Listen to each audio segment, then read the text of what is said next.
So now that we've gotten through the hurricane, we have now entered into the never-ending reinspection process for real estate sales. This is Ron Wojciechowski for Real Estate in a Nutshell. And while that might be a little dramatic, it really isn't. As we've had closings around the end of September, what we're finding is that a lot of them have closed, but maybe half. What you're going to experience is some deals will absolutely be canceled because maybe the buyer just doesn't want it, or the property's flooded, or there's just not a path to getting it ready for closing. But the ones that are really in danger are the ones that have financing or insurance that has been riding on this right now. The lender can absolutely require another appraisal or to reinspect the property to make sure that there's no flood damage or no storm damage. And the insurer, well, they may not want to insure it at all. They may also require another inspection.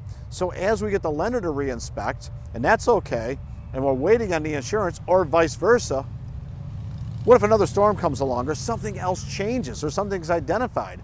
That closing date that might have been this week gets pushed to next week, and now you can have a series of cataclysmic events due to storm or otherwise, which can put that closing date moving out into perpetuity, and eventually the buyer and seller might just get exhausted and cancel the deal. It's a real thing, and it happens every time we have a major storm. I've absolutely seen pipelines completely wiped out where 20, 30 deals are under contract, going down to just a few.